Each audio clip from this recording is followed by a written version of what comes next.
Shalom Love Church Family. Berjumpa kembali kita di hari Minggu yang indah ini untuk bersekutu bersama dan memuji Tuhan bersama-sama. Mari Bapak Ibu Saudara-saudari yang terkasih, kita bersatu dalam doa. Tuhan Allah Bapa kami yang bertata dalam kerajaan surga, terima kasih Tuhan untuk kasih setia dan kebaikan-Mu ya Bapa. Tuhan, kami datang dengan penuh kerinduan kehadirat Tuhan. Kiranya Tuhan, kami mohon pengampunan-Mu turun atas kami, memerdekakan kami dan memberikan kami kekuatan dan pengharapan di dalam Tuhan. Ya Bapa, kami rindu bersama-sama kami boleh memuji dan menyembah Tuhan. Biarlah kiranya Tuhan dimuliakan, Tuhan disenangkan di atas pujian dan penyembahan kami. Biarlah kami boleh merasakan sukacita dan kami boleh dipuaskan oleh anggur yang baru yang Tuhan curahkan pada pagi hari ini. Terima kasih Tuhan Yesus, sebab hanya dalam nama-Mu kami berdoa dan mengucap syukur. Bersama-sama kita katakan amin.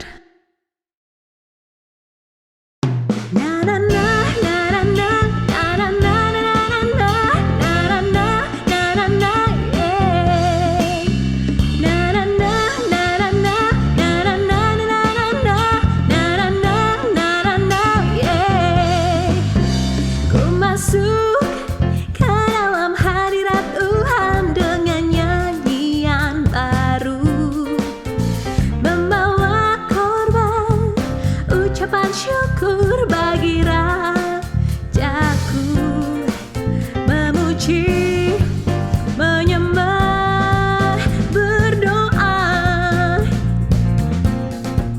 menari, melompat bagi Tuhan.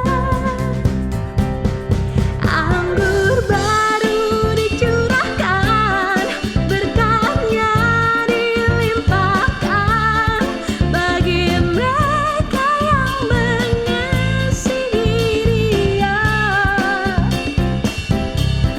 Damai sejahtera Dia berikan, sukacita ku dapatkan, sebab Engkau Allah sumber segalanya.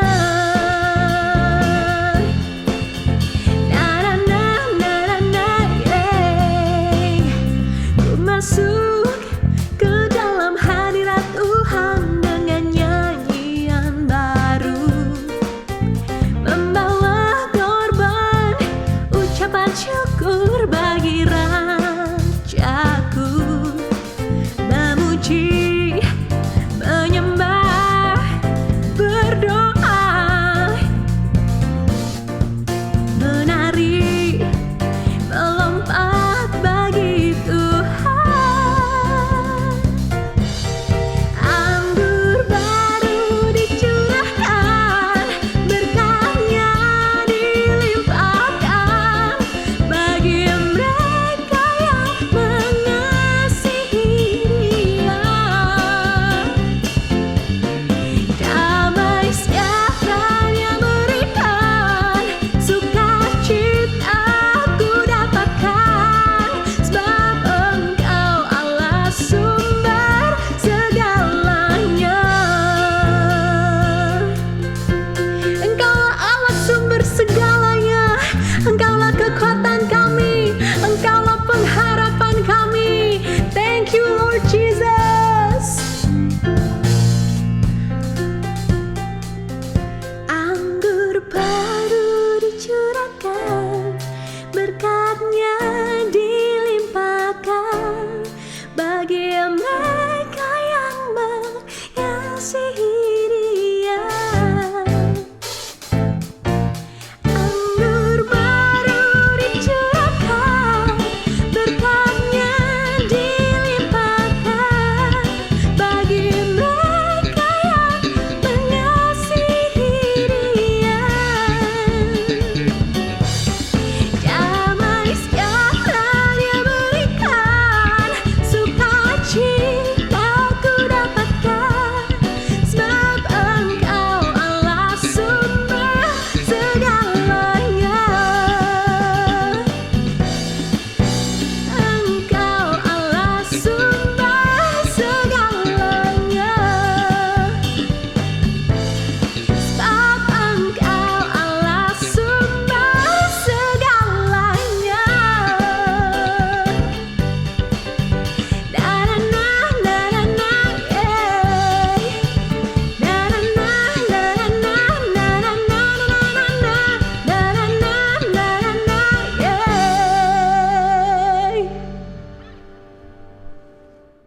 Mari Bapak Ibu Saudara-saudari yang terkasih, kita siapkan hati kita untuk mendengarkan pemberitaan firman Tuhan. Engkaulah Allah Immanuel, Engkau yang menyertai kami sampai pada keselamatan yang kekal.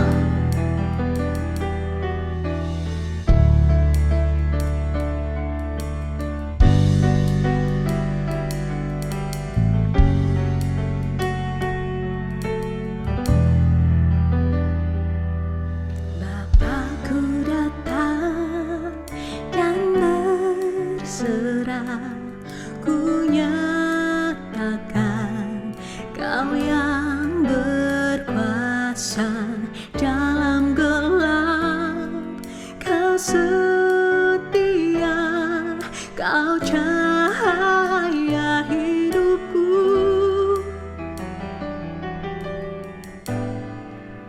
Kau kuatkan aku bertahan. Dalam kesesakan, Kau buktikan kesetiaan-Mu, Tuhan. Engkau Allah Immanuel.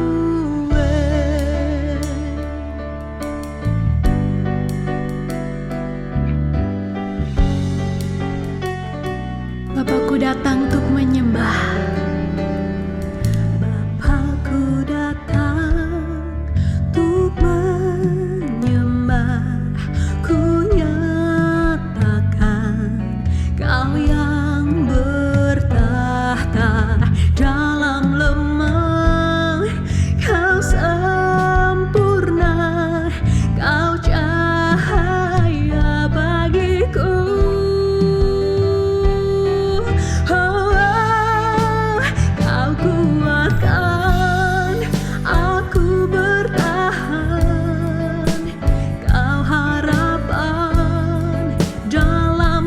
Kesesakan, Kau buktikan kesetiaan-Mu, Tuhan. Engkau Allah Immanuel. Kau kuatkan aku bertahan.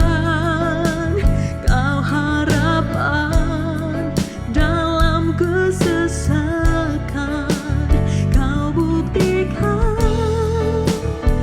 Kesetiaan-Mu, Tuhan.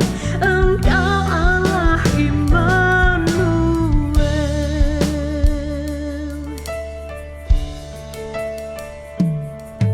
Immanuel, Immanuel, Engkau besertaku.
Kami menyembah Engkau Tuhan.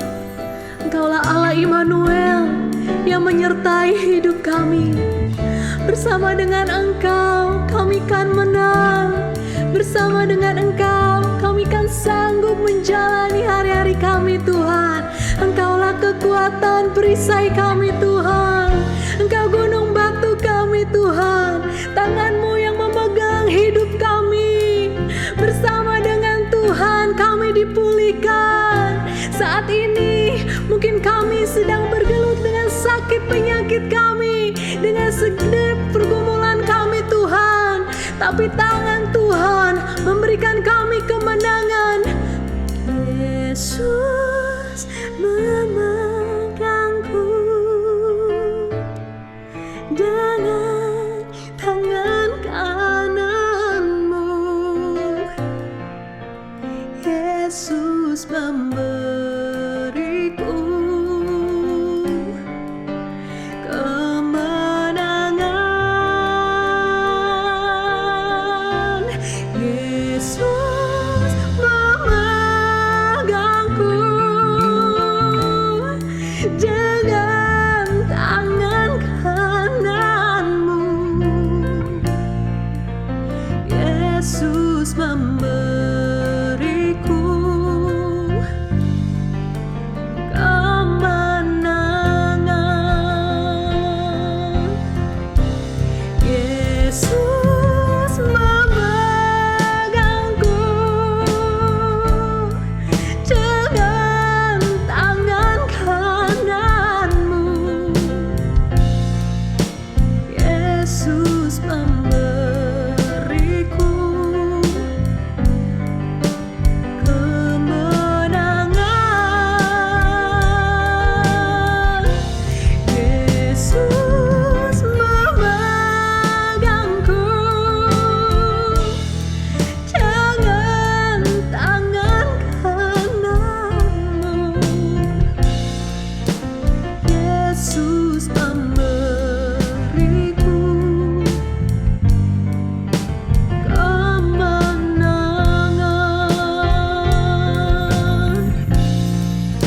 Yesus memberiku kemenangan.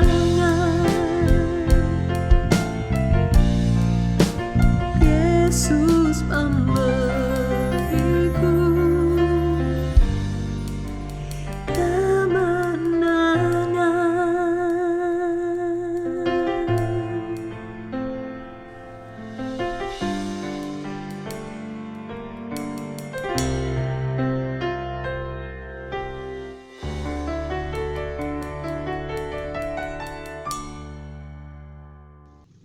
Shalom, puji Tuhan, Bapak Ibu Saudaraku yang dikasihi Tuhan Yesus Kristus. Sebelum kita masuk dalam pemberitaan firman Tuhan, mari kita bersama-sama bersatu hati kita berdoa.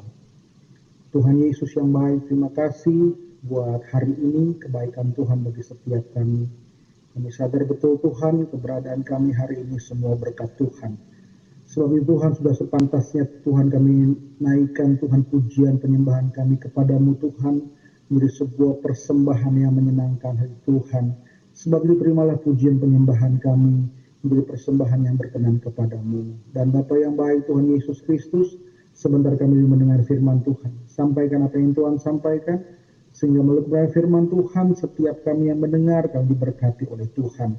Terpuji Tuhan kekal sampai selama-lamanya. Dalam nama Tuhan Yesus kami berdoa. Haleluya. Amin. Puji Tuhan, Bapak Ibu Saudaraku, pertama saya ucapkan shalom buat kita semua.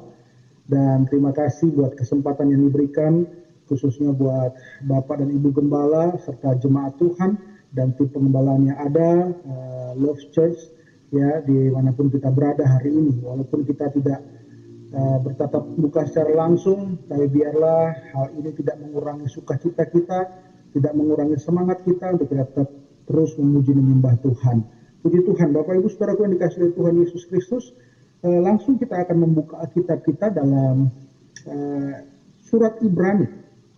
Ya, Ibrani pasal yang kelima, ayat yang ke-7 sampai dengan 9. Saya akan bacakan buat kita semua sekali lagi. surat Ibrani pasal yang kelima ayat yang ke-7 sampai dengan ayat yang ke-9. Demikian firman Tuhan.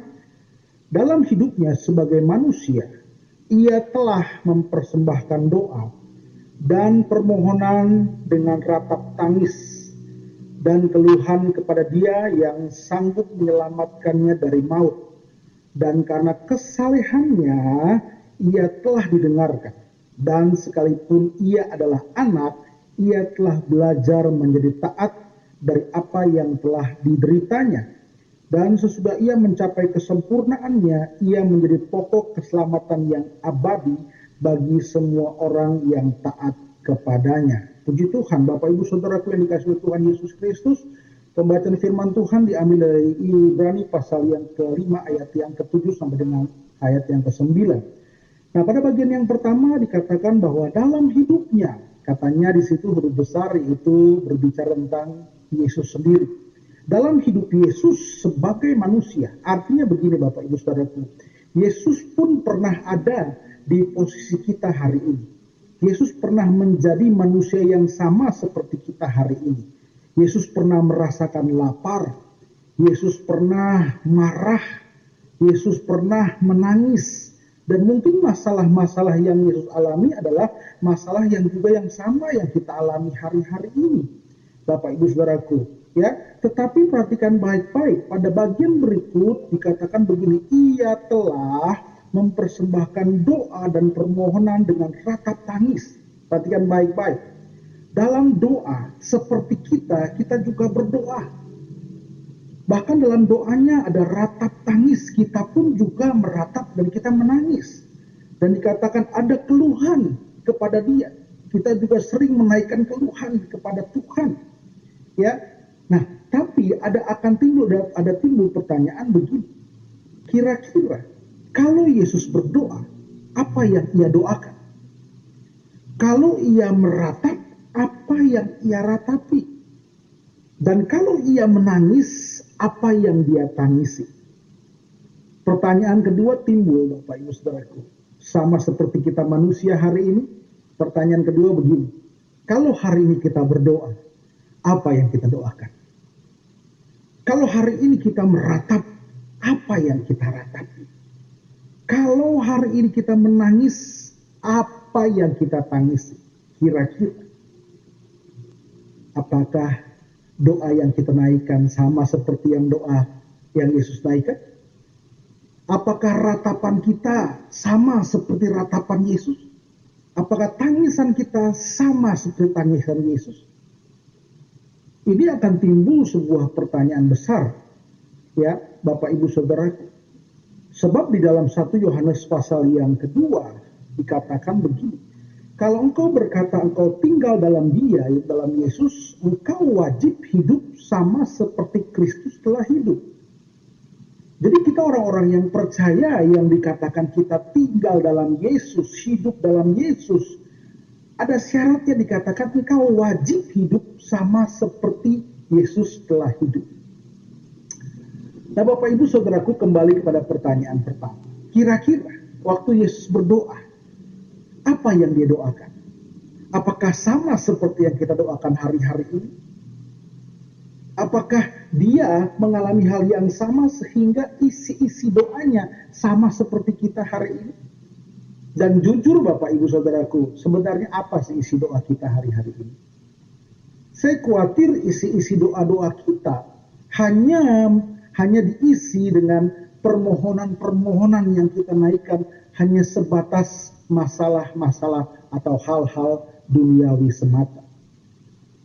Ketika orang membutuhkan pemulihan kehidupan, membutuhkan pemulihan ekonomi, membutuhkan kesembuhan dan lain sebagainya, saya khawatir ratapan kita hanya sebatas di sini. Saya khawatir juga tangisan kita hanya sebatas di sini. Sementara kalau Yesus meratap, apa yang dia ratapi? Kalau dia menangis, apa yang dia tangisi? Mari Bapak Ibu Saudara, kita akan belajar. Nah, tema yang akan saya berikan hari ini adalah kita harus mengerti. Temanya masalah yang sesungguhnya. kita harus bisa membedakan mana masalah yang sesungguhnya dalam hidup kita ini. Sebab itu kita akan tahu betul apa yang kita tangisi, apa yang kita ratapi. Supaya jangan salah gitu. Kalau ngomong penderitaan, mungkin Yesus lebih berat penderitaannya daripada kita hari ini. Mungkin penderitaan kita dikatakan bahwa kita belum sampai mencucurkan darah. Tetapi apa yang terjadi dengan Yesus? Jangankan mencucurkan darah. Alkitab jelas mencatat Yesus sampai kehilangan nyawanya. Artinya apa? Penderitaannya begitu rumit. Tapi apakah doanya yang dia naikkan atau ratapan tangis yang dia panjatkan hanya untuk meratapi keadaannya? Apakah hanya menangisi masalahnya? Tentu tidak, Bapak Ibu Saudara. Apa yang terjadi ketika Yesus masuk dalam proses penyaliban? Kita tahu bersama ketika Yesus masuk dalam proses penyaliban, dia tidak pernah menangisi keadaannya. Dia tidak pernah meratapi keadaannya. Hanya satu yang dia ungkapkan kepada Tuhan dalam ratapannya, dalam doanya. Dia hanya berkata begini, Eloi, Eloi, lama sabachthani. Yang artinya, Allahku, Allahku, mengapa engkau meninggalkan aku? Sehingga kita melihat dan kita belajar di sini, ketika dia memikul beban berat, pikul salib, dan berjalan sepanjang perjalanan Via Dolorosa, itu penderitaan fisik yang mengikat dia, yang membebani hidupnya. Itu sangat berat, tetapi hebatnya bukan itu yang dia tangisi.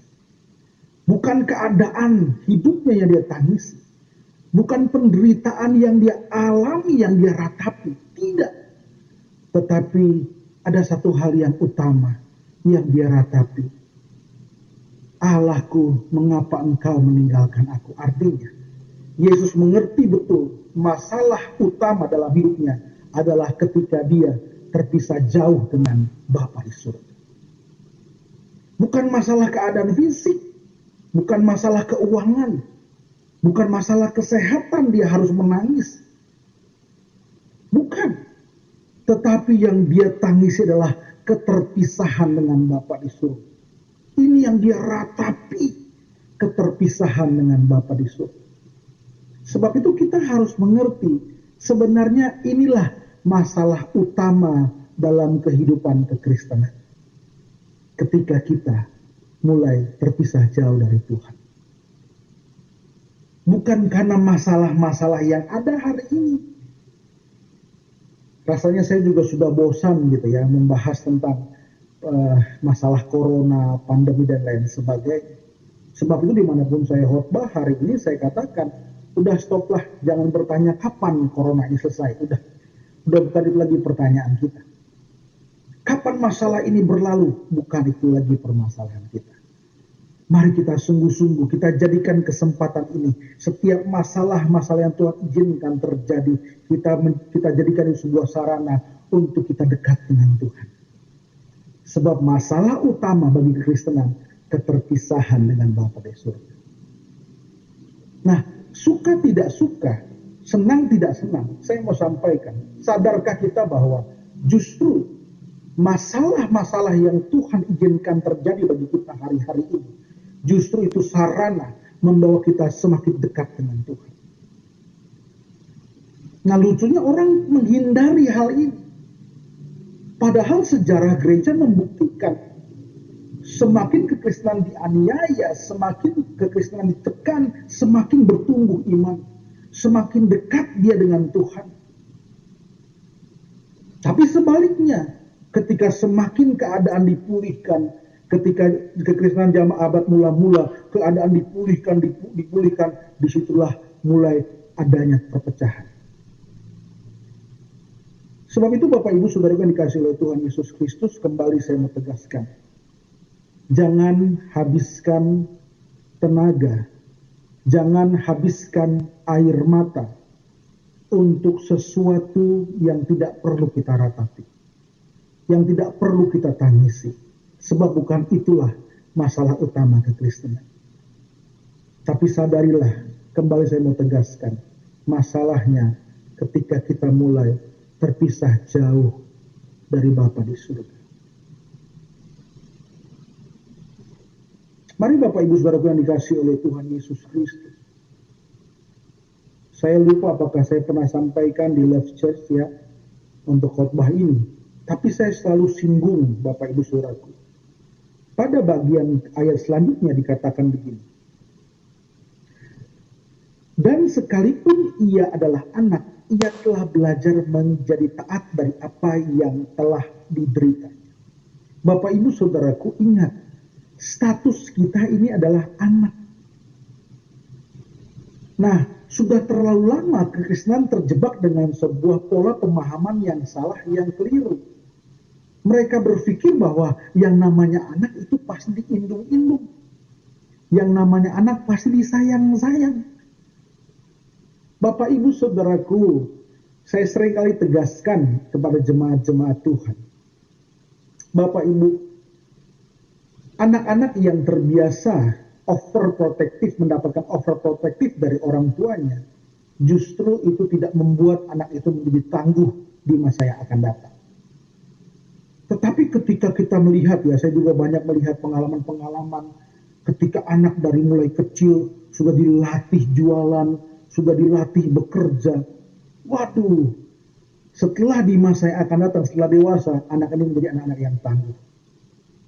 Nah sebab itu sama halnya dengan Tuhan. Kita memang anak, betul, status kita anak Allah. Tapi cara mendidiknya tidak bisa dengan cara kita. Kalau kita mengingat ya Bapak Ibu Saudaraku, dalam Ibrani juga dikatakan, anak dalam Wahyu, anak yang kukasihi, kutegur dan kuhajar. Perhatikan baik-baik, anak yang kukasihi, kutegur dan kuhajar. Jadi cara Tuhan membentuk kita, anak-anaknya, itu memang caranya unik, dengan teguran, dengan hajaran. Tapi itu justru bentuk kasihnya Tuhan kepada kita. Jadi kita tidak boleh terburu-buru marah dengan Tuhan karena keadaan yang kita alami hari ini. Kita tidak boleh terburu-buru menaruh curiga kepada Tuhan karena keadaan yang kita alami hari ini. Tetapi sebaliknya, kita merenung. Kita mulai berpikir, apa yang Tuhan mau untuk aku perbuat? Apa yang Tuhan inginkan untuk aku perbuat melalui masalah hidup yang terjadi hari ini pada kita? Sebab kita harus tahu betul Bapak Ibu Saudaraku, seperti seorang anak, seorang bayi ketika umur 10 bulan, 11 bulan, bahkan setahun ketika mereka mulai belajar berdiri bahkan berjalan. Memang untuk umur seperti ini mereka masih membutuhkan tangan atau jari untuk ditatih, ya, belajar berjalan. Tetapi Bapak Ibu Saudaraku, hal ini tidak berlangsung terus-menerus. Sebab ketika anak itu beranjak dewasa, mulai masuk tahun kedua, tahun ketiga, tahun keempat, bahkan sampai dia remaja dewasa, ya otomatis tangan terlepas Bapak Ibu Saudaraku. Nah, cara melatihnya itu memang unik. Mau tidak mau, dari umur 11 bulan atau 1 tahun, itu jari itu sudah mulai belajar dilepas. Tidak bisa diberikan terus. Walaupun seketika anak itu harus jatuh. Anak itu harus jatuh. Tetapi Bapak Ibu Saudaraku ingat, ya, bagaimanapun keadaan seorang anak ketika jatuh, maka orang tua sudah otomatis langsung menangkap. Sama halnya dengan Tuhan hari ini Bapak Ibu Saudaraku. Mungkin kita berkata, aduh masalahku berat sekali. Membuat aku rasanya drop banget. Aku jatuh, mau jatuh. Bapak Ibu Saudaraku, ayo tetap kuat. Bangkit berdiri lagi. Ya, itu pelatihan dari Tuhan supaya kita semakin hari semakin dewasa mengenal Tuhan dengan benar. Makanya di ayat yang terakhir dikatakan Bapak Ibu Saudaraku,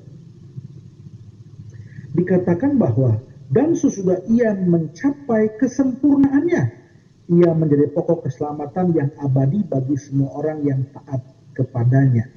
Setelah ia mencapai kesempurnaan. Apa itu maksudnya? Bapak Ibu Saudaraku yang dikasihi Tuhan Yesus Kristus, saya memberikan pengajaran kepada jemaat-jemaat Tuhan tentang kesempurnaan. Nah Bapak Ibu Saudaraku, Banyak orang memahami bahwa kita sebagai manusia tidak mampu kita sempurna. Tidak bisa kita sempurna. Nah, ini keliru. Buat saya ini pemahaman yang keliru. Karena tidak sedikit orang yang memahami bahwa berkata ada kesempurnaan hanya milik Tuhan. Kita manusia nggak bisa sempurna. Bapak Ibu Saudaraku, kenapa saya katakan hal ini pandangan yang keliru? Karena kita harus mengingat bahwa dalam Matius 5 ayat 48 dikatakan begini, hendaklah kamu sempurna sama seperti Bapa di surga sempurna. Dan ini khotbah Yesus sendiri, artinya Yesus yang berkata demikian. Kepada setiap kita orang-orang yang percaya dikatakan hendaklah kamu sempurna.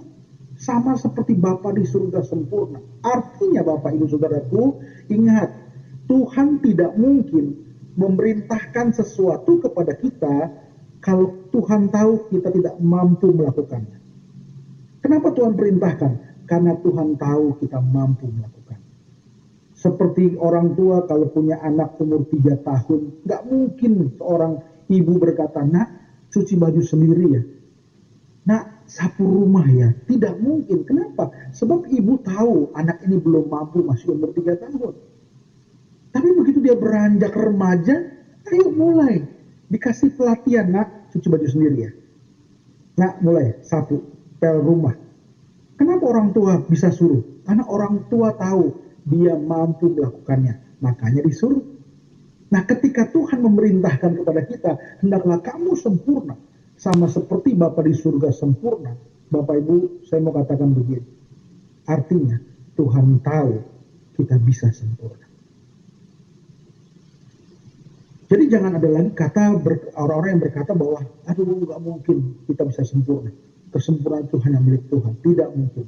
Kenapa? Sebab Tuhan yang suruh, artinya Tuhan tahu kita mampu melakukan. Ayo kita berjuang untuk hal ini. Nah, Bapak Ibu, saya membawa kepada jemaat Tuhan kepada sebuah pemahaman, kalau Bapak Ibu masih ingat ketika kita masih di sekolah. Saya memberikan gambaran ketika anak-anak di sekolah, Bapak Ibu Saudaraku, ya, ketika di sekolah itu yang namanya sempurna itu nilai sempurna adalah nilai 10. Betul ya?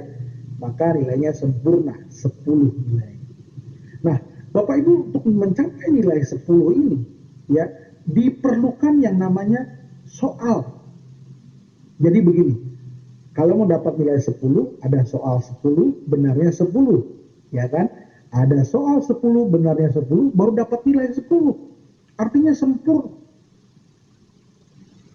Nah, dari pemahaman ini kita harus mengambil sebuah makna dalam kehidupan Bapak Ibu Saudaraku. Saya mau katakan bahwa kalau kita mau sempurna, kalau kita mau mendapat nilai sempurna, tidak ada cara lain selain soal yang membuat kita jadi sempurna. Tidak ada nilai tanpa soal. Guru tidak akan bisa memberikan nilai kalau tidak ada soal yang dikerjakan. Sebab itu murid mesti ada soal diberikan, dikerjakan, baru ada penilaian, ada nilai. Sehingga untuk mencapai kesempurnaan yang Tuhan kehendaki, Bapak Ibu Saudaraku, tidak ada cara lain. Tuhan pakai sarana yang namanya soal, atau persoalan, atau permasalahan hidup. Suka tidak suka, ini yang diberikan Tuhan bagi setiap kita. Masalah demi masalah datang. Mungkin datang bertubi-tubi bagi setiap kita. Tapi ingat, soal 10 yang datang, kita kerjakan dengan sungguh-sungguh. Kalau kita sudah mengerjakannya dengan benar, maka baru kita bisa mendapat nilai 10. Waktu kita bisa mendapat nilai 10, disitulah letak kesempurnaan yang Tuhan kehendaki. Jadi ingat, tidak ada nilai tanpa persoalan. Jadi kalau hari ini Tuhan izinkan persoalan datang kepada kita, mungkin persoalan yang tidak kunjung selesai, mungkin persoalan yang datang bertubi-tubi terus menerus. Bapak Ibu, jangan terburu-buru marah dengan Tuhan. Jangan kecewa dengan keadaan, lalu berkata kalau begini modelnya aku gak mau berdoa lagi. Aku capek berdoa, aku gak mau lagi ikut ibadah, aku capek toh keadaanku gak berubah. Bapak Ibu Saudaraku, kembali saya mau tegaskan, kalau mau dapat nilai sempurna, kerjakan soal-soal itu dengan baik. ketika ada masalah, kita nggak mengeluh sama Tuhan. Ketika Tuhan izinkan datang sakit penyakit, kita nggak mundur dari Tuhan. Tidak mengurangi cinta kita kepada Tuhan. Disitulah letak nilai kita. Tahu dari mana kita cinta Tuhan? Kalau tidak diuji dengan sebuah permasalahan. Sebab itu masalah itu adalah sebuah sarana untuk membawa kita dekat dengan Tuhan. Nah, inilah masalah yang sesungguhnya Bapak Ibu Saudaraku. Jadi masalah kehidupan hari ini dipakai Tuhan untuk membawa setiap kita orang percaya untuk mendekat dengan Tuhan. Sebab masalah utama dalam sebuah kehidupan ketika manusia jauh dari Tuhan. Sebab itu jangan terburu-buru menyerah. Ayo kerjakan sungguh-sungguh. Kalau hari ini dapat soal 10, mungkin baru benar 8. Yang 2-nya remedial. Ayo nggak apa-apa, kejar lagi 2-nya. Ya kan? Masih suka marah, masih suka tersinggung, masih suka kecewa, masih suka bersungut-sungut. Ayo ini kerjakan terus. Sampai hal ini benar, semuanya selesai. Dan kita mendapatkan penilaian di hadapan Tuhan. Bapak Ibu Saudaraku, ingat, Yesus pun berjuang untuk hal itu. Makanya Alkitab katakan yang kita sudah baca, bahwa ketika dia mencapai kesempurnaannya. Artinya apa? Dia lulus. Ketika dianiaya oleh orang banyak, diludahi, disiksa, dicambuk, dan lain sebagainya. Apa yang dia katakan? Bapa, ampuni mereka. Mereka tidak tahu apa yang mereka perbuat. Lulus. Lulus. Banyak hal yang Yesus kerjakan dan membuktikan bahwa dia lulus dari persoalan-persoalan yang ada. Dan dia bisa mencapai kesempurnaan yang Bapa kehendaki. Ini yang hebat. Nah, ini yang kita pelajari Bapak Ibu Saudaraku. Ayo jangan mundur yuk.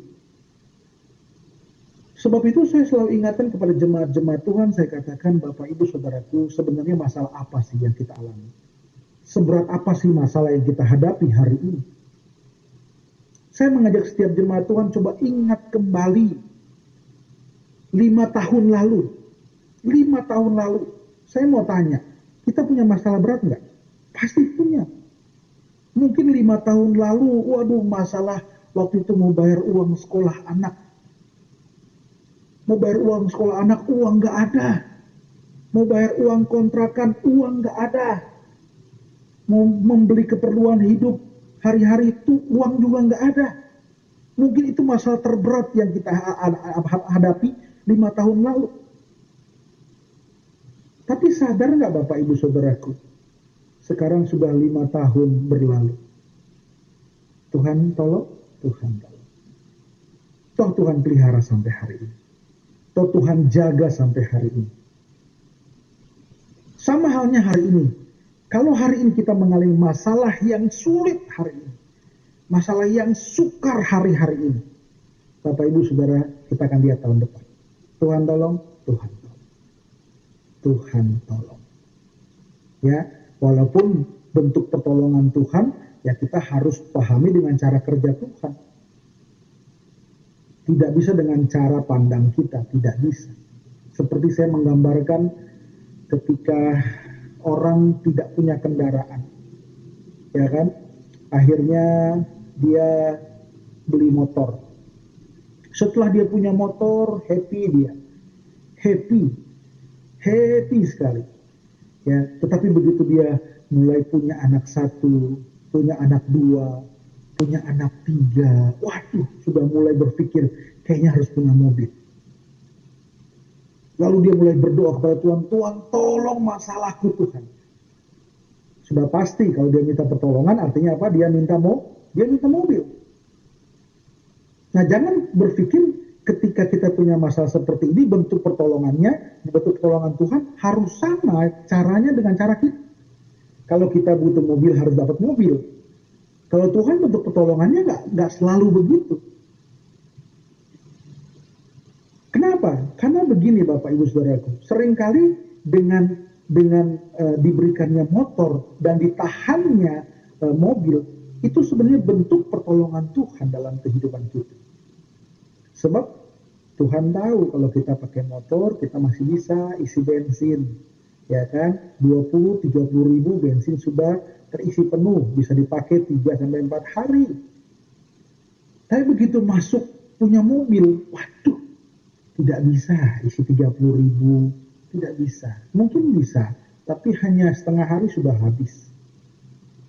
Kalau kita punya motor, mungkin cicilannya hanya 1 juta paling mahal, masih bisa disisihkan dari uang gaji. Tetapi begitu kita punya mobil, kita mulai kredit mobil, kita harus mengeluarkan biaya minimal 3 juta setiap bulan sehingga gaji kita habis. Nah, kita berpikir kalau kita punya mobil, pertolongannya adalah punya mobil. Tapi Tuhan nggak begitu.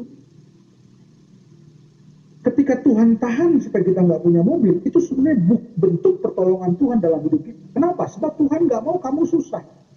Tuhan nggak mau kita susah. Sebab itu ditahan terlebih dahulu. Ditahan terlebih dahulu. Nah, inilah cara kerja Tuhan. Sebab itu Bapak Ibu Saudaraku, pada akhirnya kebenaran ini akan membawa kita kepada sebuah kebenaran firman Tuhan yang mengajarkan kita bagaimana bahwa kita harus mencukupkan diri dengan apa yang ada pada kita hari ini. Jadi kita harus belajar bisa mencukupkan diri dengan apa yang ada pada kita hari ini. Ayo kita berjuang untuk hal ini. Sebab itu yang Tuhan kehendaki. Jadi Bapak Ibu Saudaraku, jangan patah semangat. Ya. Jadi kalau hari kita punya masalah yang berat, ayo berjuang aja. Nanti kita lihat ke depannya. Tuhan pasti tahu. Tuhan tidak mungkin tinggalkan kita. Amin. Ya, puji Tuhan. Mari Bapak Ibu Saudaraku dikasih oleh Tuhan Yesus Kristus. Saya akan rangkum khotbah saya. Yesus sebagai manusia, dia berdoa. Sama seperti kita juga berdoa. Ingat, Yesus berdoa. Nah, siapa kita kalau kita nggak berdoa? Yesus saja berdoa. Ingat tadi ayat yang ke-7. Yesus sebagai manusia, dia berdoa. Siapa kita kalau kita tidak berdoa? Perhatikan yang baik-baik. Ya, jadi jangan pernah berhenti berdoa. Yesus pernah menangis, iya. Yesus meratap dalam doanya, iya. Tapi tentunya tidak sama seperti yang kita tangisi. Tidak sama seperti yang kita ratapi. Bukan masalah-masalah penghidupan hari-hari ini yang ditangisi oleh Yesus. Tetapi dia menangisi kalau dia harus terpisah dari Bapa di surga. Nah, sebab itu hal ini menjadi sebuah pembelajaran bagi setiap kita, Bapak Ibu Saudaraku. Ayo kita belajar sungguh-sungguh. Kita harus temukan sebenarnya dalam sebuah kehidupan masalah apa yang sesungguhnya dalam hidup kita. Bukan karena tidak punya uang, bukan karena tidak punya mobil, bukan karena tidak punya rumah. Lalu kita anggap ini masalah berat dalam sebuah kehidupan. Bapak Ibu Saudaraku, orang di luar sana tidak punya apa-apa tapi mampu happy, mampu bersuka cita. Kita punya Tuhan, harusnya kita lebih mampu bersuka cita apapun keadaan kita hari ini. Mari belajar bersyukur. Mari belajar bersyukur, Bapak Ibu Saudaraku. Puji Tuhan, ini pemberitaan firman Tuhan bagi setiap kita. Biarlah menjadi kekuatan dalam kehidupan kita sehari-hari. Maju terus dalam Tuhan. Ya, jangan pernah mundur. Jangan pernah lelah dengan keadaan hari-hari ini. Ya, walaupun memang berat. Tetapi ingat, yang alami masalah ini bukan kita saja. Seluruh dunia mengalami hal yang sama seperti yang kita alami. Bahkan orang-orang di luar Tuhan pun mengalami masalah yang sama seperti yang kita alami hari ini. Tetapi kalau mereka bisa lulus, mereka bisa lewat, kita yang punya Tuhan seharusnya jauh bisa lebih baik mengerjakannya. Sampai kita mencapai kesempurnaan yang Tuhan kehendaki. Dan Tuhan berkata, suatu hari Tuhan akan berkata, inilah anak yang kukasihi, kepadanya aku berkenan. Amin. Puji Tuhan, Tuhan Yesus memberkati kita semua, jemaat-jemaat Tuhan. Dan secara khusus, saya berdoa bergumul buat keadaan Ibu Gembala, ya Tuhan tolong berikan pemulihan, ya apa yang Tuhan kehendaki itu yang jadi dalam kehidupannya. Buat Pastor Jeffy juga Tuhan berkati dengan kesehatan, ya dalam menjalani hari-hari dan dalam pelayanan. Tuhan berkati luar biasa. Puji Tuhan, Tuhan Yesus memberkati. Ini firman Tuhan buat kita semua. Amin. Saya akan berdoa firman Tuhan dan sekaligus saya akan doa untuk doa syafaat. Mari kita berdoa jemaat Tuhan. Bapa, kami bersyukur kepada Tuhan buat kebenaran firman Tuhan yang telah tersampaikan bagi setiap kami. Terima kasih Bapa yang baik, terima kasih ya Rajaku. Tuhan, kami rindu Tuhan untuk kami bisa hidup sama seperti Kristus hidup. Kalau toh kami harus menangis, kami menangisi sesuatu yang benar. Kalau toh kami harus meratap, kami meratapi sesuatu yang benar. Bukanlah untuk hal-hal yang duniawi sifatnya, tetapi kami meratap kalau kami harus terpisah jauh daripada Tuhan. Sebab itu Tuhan tolong Bapa untuk kami menjadi kuat tangguh dalam Tuhan, apapun keadaannya. Seperti Sadrak, Mesak, dan Abednego ketika diperhadapkan dengan dapur api. Dengan iman mereka berkata, sekalipun Allah yang aku sembah tidak menolong aku, sekali-kali aku tidak akan menyembah patung yang Tuhanku dirikan. Sehingga mereka tetap setia dengan Tuhan, apapun keadaannya. Bahkan dikatakan, sekalipun Tuhan tidak menolong. Sebab itu Tuhan, biar Tuhan menemukan setiap kami bahwa kami memiliki iman yang sama seperti Sadrak, Mesak, dan Abednego. Apapun keadaan kami hari ini Tuhan, kami berani berkata, sekalipun Tuhan tidak tolong aku, sekalipun Tuhan tidak sembuhkan sakitku, sekalipun Tuhan tidak pulihkan keadaanku, aku tetap setia dengan Tuhan. Biar Tuhan temukan ini menjadi sebuah kebenaran di hadapan-Mu. Terima kasih Tuhan, terima kasih. Dan Bapa yang baik, Tuhan Yesus Kristus, kami mau serahkan Tuhan Love Church ke dalam tangan Tuhan, dalam pengembalaan Pastor Jeffy, Bapak dan Ibu Gembala, serta staf pengembalanya ada dan anak-anak yang ada. Tuhan yang menolong mereka. Pemakaian Tuhan nyata bagi setiap mereka. Dimanapun mereka berada Tuhan, mereka menjadi alat Tuhan yang efektif untuk memenangkan banyak jiwa, untuk hormat kemuliaan bagi nama Tuhan. Tuhan yang menolong mereka. Dan secara khusus Tuhan, aku berdoa kepadamu Tuhan, buat Ibu Gembala Bapak. Tuhan, kami mengarahkan tangan kami kepada Tuhan, mengangkat tangan kami kepada Tuhan. Biarlah Tuhan yang mengarahkan tangan-Mu Tuhan, yang kuat dan penuh kuasa ya Bapa, yang akan menyatakan kasih dan kuasa-Mu Tuhan bagi Ibu Gembala Tuhan. Kami berdoa dalam nama Yesus, ada pemulihan yang Tuhan kerjakan dalam kehidupannya Bapa, agar nama Tuhan dipermuliakan di atas segala-galanya. Kami mau serahkan dalam tangan Tuhan. Biarlah apa yang baik, apa yang Tuhan kehendaki itu yang jadi bagi setiap kami. Dan kami berani berkata, pada dasarnya kami hamba-Mu. Jadilah pada kami seperti apa yang Kau kehendaki. Terima kasih Tuhan Yesus yang baik, terima kasih ya Rajaku. Kami mau serahkan ke dalam tangan Tuhan Roh Kudus-Mu ya Bapa, dalam hari-hari hidup kami. Jemaat-jemaat dimanapun mereka berada Tuhan yang menolong dengan segala keberadaan mereka ya Tuhan Yesus. Tuhan yang menolong, Tuhan mengetahui setiap keberadaan mereka ya Bapa. Dan Tuhan mengerjakan hal-hal yang baik dan hebat dalam kehidupan setiap mereka. Terima kasih Tuhan Yesus yang baik, terima kasih ya Rajaku. Dan kami mau serahkan Tuhan ibadah ke dalam tangan-Mu ya Tuhan. Dalam tangan dengan Roh Kudus-Mu ya Bapa, dan nama Tuhan dipermuliakan di atas segala-galanya. Puji Tuhan, doa kami kepada Tuhan yang kami naikkan kepadamu ya Allahku yang hidup. Sebab itu Bapak Ibu Saudaraku yang dikasihi Tuhan Yesus Kristus, mari angkat tanganmu dan arahkan hatimu kepada Tuhan. Terimalah berkat yang daripada Allah Bapa di surga, cinta kasih dan sayang daripada Tuhan Yesus Kristus, serta penyertaan dan penghiburan daripada Roh Kudus akan menyertai setiap kita sekarang sampai selama-lamanya. Setiap kita yang cinta Tuhan, kita mau katakan amin, amin, amin. Tuhan Yesus memberkati kita semua. Sampai kita ketemu lagi, ya tetap cinta Tuhan, semakin giat dalam pekerjaan Tuhan, nama Tuhan dipermuliakan. Shalom.